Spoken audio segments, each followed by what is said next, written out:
Did you have any input on the decision to change the boys' names from Markel to Adelson? Absolutely not. Do you and Donna have to protect Wendy? No. Does Wendy appreciate everything you and Donna do for her? You got to ask her. I mean, she's my sister. I love her. I try to give her my best advice I can. And if I care about her, and I give her my advice, whether she takes it or not, is up to her.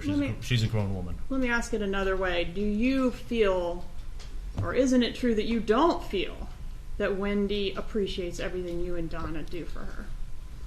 My sister had no idea what I've been through in the last, God knows how many years, and what I wake up worrying, am I going to get killed? Am I going to get arrested? And she knows none of it. She's just going around her life, and I had somewhat of an innate anger towards her. Mm-hmm. You know, probably unjust because she didn't know what happened. But yeah, I was upset. And weren't you saying on the wire that she doesn't appreciate what you and Donna have done for her?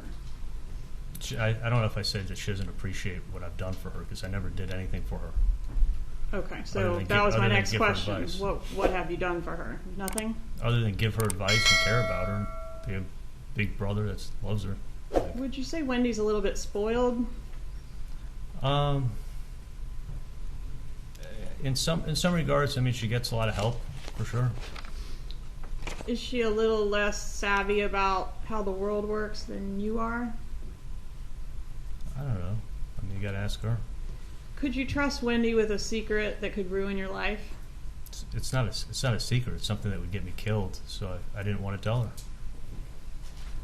Can we agree that she obviously knew something about this crime? She found out when she came to court. I never told her anything. I'm talking about the murder of Dan Markel. She knew something, right? I mean, it's not a coincidence she went to the crime scene, is it? You're talking about the route that she took that day? I'm talking about her pulling up to the crime scene tape. She never went to the crime scene. She was going to buy a bottle of liquor that, coincidentally, the person sent her a stock the bar party buy a bottle of Bullet bourbon that she was going to pick up. She wasn't driving to a crime scene, and I think she made that clear too. Nobody knew a murder was taking place. She pulled up to the crime scene tape, Dr. Adelson. She didn't pull up to the crime scene tape. She was driving down the street and then had to make a U-turn. It was blocked off. But she wasn't going to. She couldn't help herself. Nobody knew a murder was going to take place. She exposed you all to some degree by those actions, didn't she? No, not at all. And then she threw you under the bus in her interview, didn't she? Nobody knew a murder was going to take place. She knew her husband had just been shot, and they were asking her who would want him dead, and she said your name. Are you mad about that? No, she said a lot of people's names. Well, she said yours in the first 25 pages of a 5-hour interview. Isn't that true? I wasn't there for the interview. But you've reviewed it in preparation for your trial, haven't you? I actually don't know if I've seen her interview.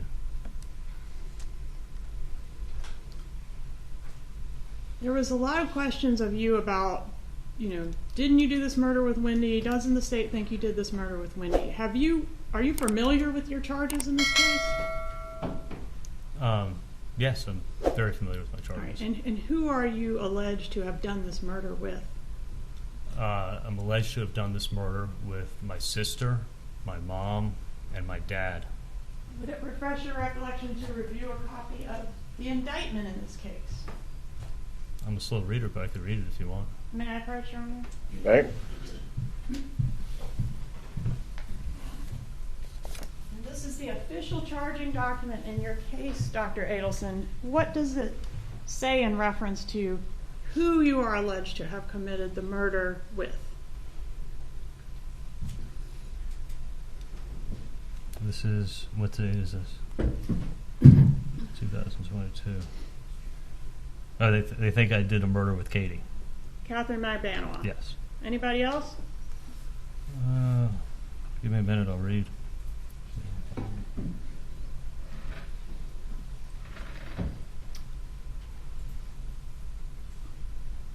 They got Luis Rivera in here. They got Sigfredo Garcia. As being alleged to have committed the murder with you? Did I read it too quick? Take your time.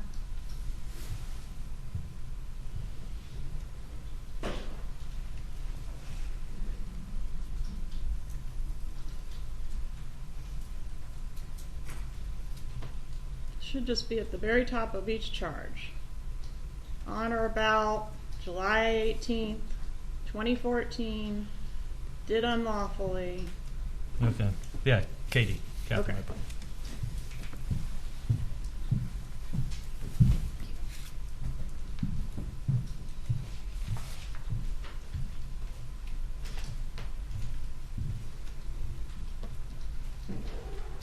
Are you mad that Wendy hasn't been charged and you have? No, I'm mad that I got charged for a crime that I didn't commit. Do you have any innate anger with Wendy over that fact? No, not at all. Are you pissed that she told all that stuff to Jeff Lacoste? I don't think she said that to Jeff, but I wasn't there. How did Lacoste know about the celebration dinner? That we went out to dinner. She got sick, so she may have told someone that she threw up. And then what? He just added the part about you referring to it as a celebration? I never referred to it as a celebration dinner.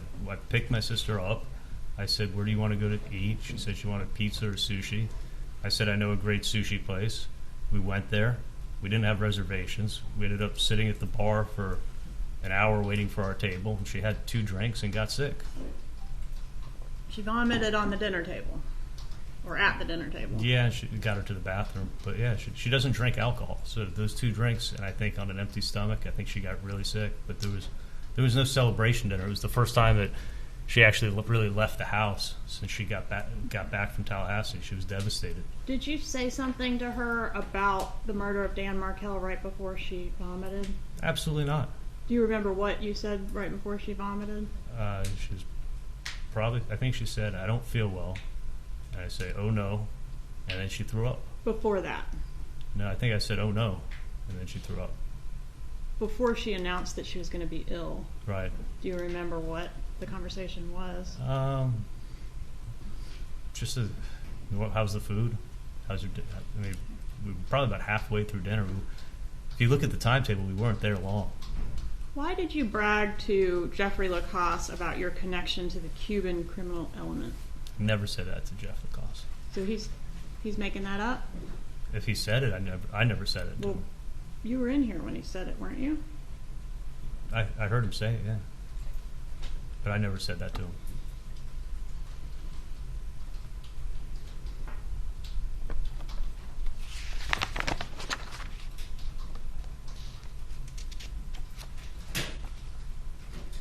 On one of these calls, and it's in the context of talking about Dave and Wendy's relationship with Dave, you tell your mom that you've already gone above and beyond for Wendy.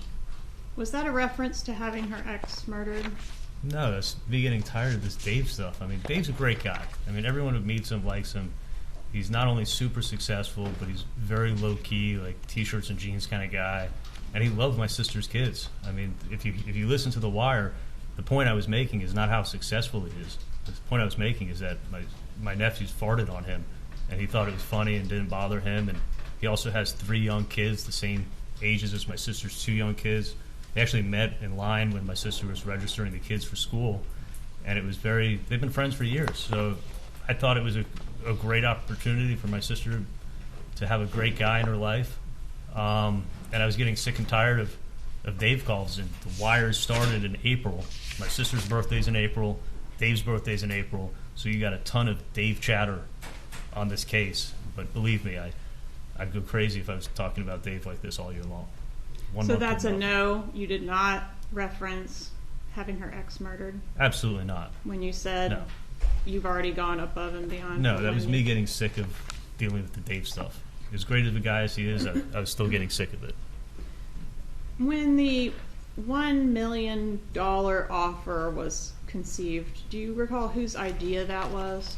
My parents. Why was the relocation worth $1 million? Well, it was actually I was going to pay a third, so I only looked at it as that way. Why was it worth it? Mm-hmm. That's the question. Because it was going to help my sister out, and it was going to give her a good opportunity for a good job down here, and she was going to be around family, and family's important, so that's why. Isn't it true that financially you came out ahead on this deal as opposed to if you had coughed up the third of the $1 million offer?